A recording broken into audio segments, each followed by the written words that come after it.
Hello everyone, welcome back to my channel. आज मैं share करने वाली हूँ पैंट की कटिंग, लेडीज पैंट की।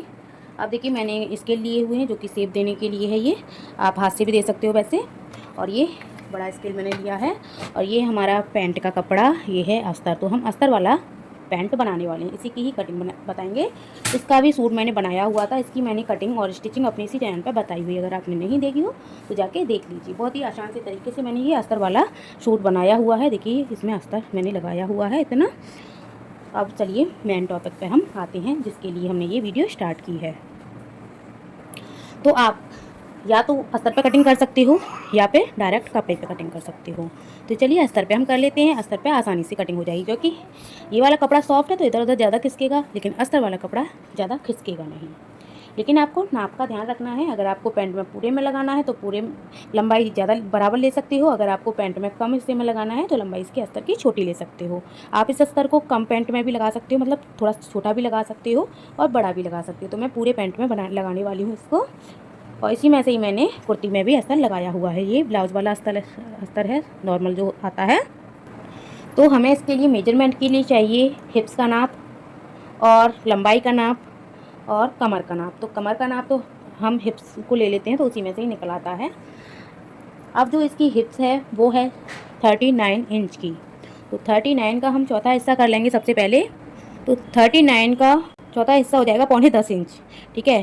अब 9.25 में हम कितना ऐड करेंगे कि हमारा आगे का हिस्सा कटिंग हो। तो हमने ये कपड़ा जो है डबल करके रखा है, क्योंकि हम इसको आगे के हिस्से के लिए कट कर रहे हैं पहले, फिर हम पीछे का हिस्सा कटिंग करेंगे। अब इसका जो चौथा हिस्सा है 39 का, वो है 9.10 इंच। 9.10 में हम 2.5 इंच प्लस करेंगे। देखिए यहाँ से 9.10, 11.5, 12.15, 12.15, तो ये 2.5 इंच हो गया। तो हम 12.5 कर देते हैं चलो, क्योंकि अस्तर वाला तो थोड़ा सा लूज हो जाए लेकिन टाइट ना हो। तो यहाँ से हमने ये 12.5 इंच पर निशान लगा दिया एक। अब नीचे की साइड में हम एक और निशान लगाएंगे 12.5 इंच पर ही। अब ये देखिए इस तरीके से हम आसन निकालेंगे। तो आसन किस तरीके से निकालेंगे, और ऊपर का हिस्सा हम अलग से जॉइंट करेंगे। जो इसमें इलास्टिक डलेगी उसको हम अलग से लगाएंगे, क्योंकि अस्तर वाला है, लेकिन हम अलग से लगाएंगे तो ज़्यादा अच्छा रहेगा। अब आसन को निकालेंगे हम। आसन को हमें कमर के अकॉर्डिंग ही निकालना होता है। कमर है इसकी चौथा हिस्सा 9.10 इंच, इसमें हमें 2 इंच प्लस और कर देना है। 9.10, 11.15 और 12.5 इंच पे हो जाएगा ये।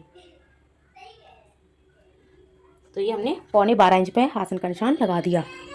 अब देखिए यहाँ से भी हम 12.5 इंच पे एक निशान लगा देंगे और इस लाइन को यहाँ तक इसको मिला देंगे। दोनों निशानों को हमने इस तरीके से मिला दिया, और ये वाला निशान भी मिला देना है। तो ये इस तरीके से कुछ हो गया। और यहाँ पे हम चलेंगे, जो ये कोना है यहाँ से हम इसको 2.5 इंच और बढ़ा देंगे। 2.5 से 3 इंच तक आप बढ़ा सकते हो। अगर आपको म्यानी नहीं लगानी है तो यहाँ से 3 इंच तक रखना। ठीक है, तो 2.5 से 3 इंच तक आप रख सकते हो, म्यानी नहीं लगा रहे हो तो यहाँ से मैं 3 इंच ही बढ़ा देती हूँ चलो, क्योंकि अस्तर वाला है तो अस्तर वाले में हमें खासकर ध्यान रखना होता है कि कहीं टाइट ना हो जाए। और ये अस्तर भी थोड़ा बहुत फंसेगा तो ये सेट हो जाएगा। तो ये हमने पूरा मतलब आ गया। ये निशान लगा दिया। यहाँ से हमें इस तरीके से राउंड शेप दे देना है। चलिए इसको हम देखिए इस तरीके से निशान लगाना, ऊपर उठाते हुए, ऐसे करके डायरेक्ट निशान नहीं लगाना है आपको। तो ऐसे करके निशान लगाना है। अगर आप ऐसे डायरेक्ट गोलाई दे देते हो ना तो यहाँ पे आपकी फिटिंग बिल्कुल बिगड़ जाती है, यहाँ से टाइट हो जाता है। अगर आप ऐसे करके दोगे ना तो आपको यहाँ पे म्यानी लगाने की भी ज़रूरत नहीं पड़ेगी। और अगर आप इसमें म्यानी लगाना चाहो तो फिर भी लगा सकते हो। अब चलिए इसकी हम लंबाई देखते हैं कि कितनी रखनी है। इसकी जो ऊपर की जो बेल्ट है, जो भी आप नारा डालना चाहो, अस्तर मतलब इलास्टिक डालना चाहो, जो भी डालना चाहो, उसको हम अलग से जॉइंट करेंगे। अब उसके लिए भी हमें एक्स्ट्रा चाहिए होगा। यहाँ पे देखिए सिलाई में जाएगा तो उसका हम निशान लगाएंगे लंबाई के लिए। तो ये इतना, ये आधा इंच करीब ऊपर सिलाई में चला जाएगा जो हम बेल्ट को जॉइंट करेंगे। और पैंट की फुल लेंथ हम रखने वाले हैं 36 इंच की। शॉर्ट पैंट बनाने वाले हैं 36 इंच की। अब 36 में हमने ये ऊपर का जो भी जाएगा वो तो हमने निकाल दिया, लेकिन हमारा 1 इंच करीब बढ़ जाएगा यहाँ से। तो इसको हम 36 है हमारा, ऊपर से बढ़ जाएगा तो यहाँ से हम 35 इंच लेंगे। अब 1 इंच ही हमारा नीचे से सिलाई में चला जाएगा, तो फिर से हमारा 36 इंच ही हो गया। तो हम इसको 36 इंच पूरा निशान लगा देंगे, ना ही घटाएंगे ना ही बढ़ाएंगे यहाँ से। तो ये देखिए यहाँ पे हमने ये सीधी लाइन ड्रॉ कर दी नीचे की साइड में, ये वाली। अब फिर से आ जाते हैं ऊपर की साइड में। अब इसको हमें यहाँ से और यहाँ तक नापना है पूरे हिस्से को। तो ये आ रहा है 15.5 इंच का। अब 15.5 इंच का हो जाएगा 7.25 इंच। तो 7.25 इंच पे हम यहाँ पे निशान लगाएंगे 20 सेंटर में। एक निशान हम यहाँ लगाएंगे और एक निशान हम यहाँ पे लगाएंगे 7.25 इंच पे। तो ये हमने निशान लगाया। अब इस निशान को हमें बीच में से एक लाइन ड्रॉ कर देनी है सीधी नीचे तक। तो ये हमने ऊपर से लेके नीचे तक एक लाइन ड्रॉ कर दी। अब हम नीचे की साइड में निशान लगाएंगे यहाँ पे। जितना भी आपको ये वाला पैर वाला हिस्सा नीचे से रखना है, मोहरी मतलब मोहरी इसकी रखनी है टोटल 12 इंच की, मतलब आधा हो गया 6 इंच का। लेकिन हमारा पीछे का हिस्सा थोड़ा सा चौड़ा होने वाला है, क्योंकि ये वाला आगे का हिस्सा पीछे का हिस्सा हम अलग से कटिंग करेंगे। ये मैं थोड़ी सी डिफरेंट तरीके से बता रही हूँ जो कि आजकल कटिंग हो रही है। तो हम इसमें से आधा इंच घटा देंगे, ज़्यादा नहीं। तो 5.5 इंच पर मैं इसको निशान को लगाऊंगी। तो 5.5 का हम आधा करेंगे फिर से। 5.5 का आधा हो जाएगा 3.25 इंच। ठीक है, यहाँ से 3.25 इंच। तो इस तरीके से ये वाली जो लाइन आ रही है 3.25 इंच हम यहाँ पे रखेंगे। इस तरीके से हमने दोनों तरफ बराबर निशान लगा दिया। और इसमें अब आपको मार्जिन देना है। तो इधर से भी मैं मार्जिन रखूँगी करीब आधा पौना इंच का सा, 1 इंच तक आप जितनी भी आप सिलाई में दो उतना आपको मार्जिन रखना है। और इधर से भी मैं 1 इंच का मार्जिन रखूँगी। तो इस तरीके से ये हमारा जो हिस्सा है वो 7.5 इंच का हो जाएगा। 1 इंच का मार्जिन मैंने इधर दे दिया, 1 इंच का ही मार्जिन मैंने उधर दे दिया, क्योंकि अस्तर वाला पार्ट है तो हमें कहीं भी कसर नहीं छोड़नी है लूजिंग देने में। अगर हम टाइट कर देंगे तो हमारा पैंट बहुत जल्दी ख़राब हो जाएगा। अब चलिए इसमें हम सेपर से सेप देंगे। तो वो किस तरीके से देंगे, तो देखिए सबसे पहले हम इस वाले सेप को देते हैं। यहाँ पे इस तरीके से रखेंगे।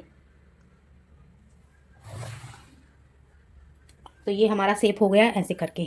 अब ये हम यहाँ पे सेप कर देंगे, इसको इस तरीके से रखेंगे।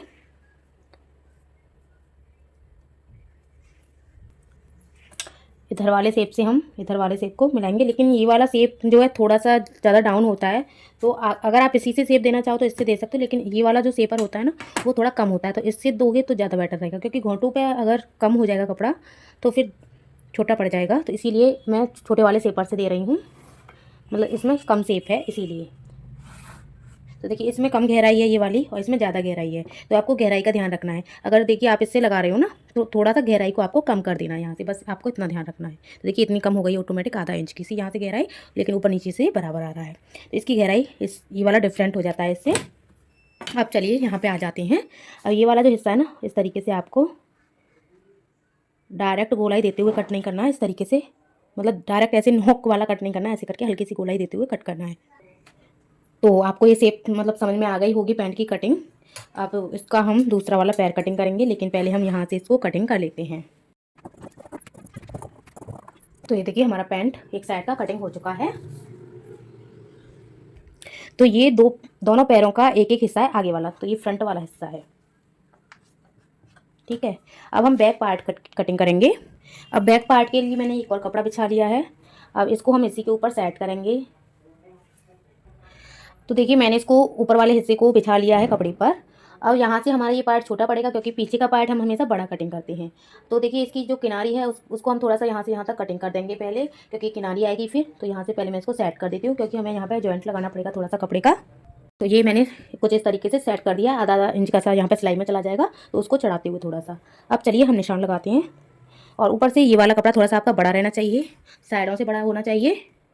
अब हम ये जो आसन वाला हिस्सा है यहाँ से आपको निशान लगाना है ऊपर की साइड में चढ़ाते हुए। तो यहाँ से आपको 2 इंच का ऊपर निशान लगाना है। तो ये हमने 2 इंच का निशान लगाया इस तरीके से। अब ये जो हमारा कपड़ा है एंड पे, यहाँ से आपको 2 इंच और बढ़ा देना है। ये देखिए ये जो लाइन है इसको हम सीधा कर देंगे।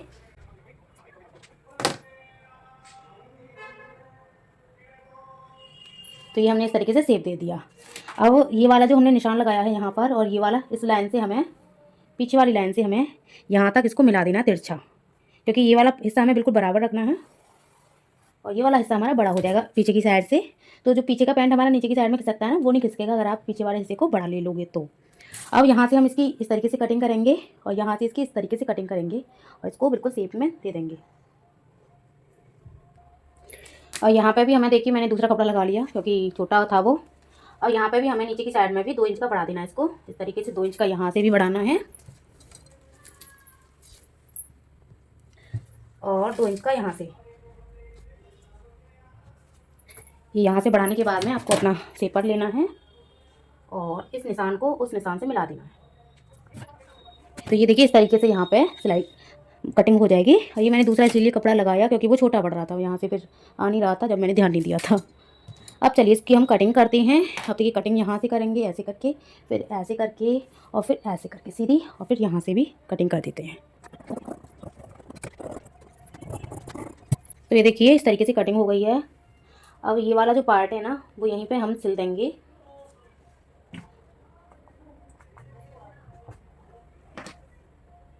आपको देखिए यहाँ पे इसको पहले ही सेट कर लेना है ताकि बाद में दिक्कत ना हो जहाँ भी ये सेट होगा पट्टी। तो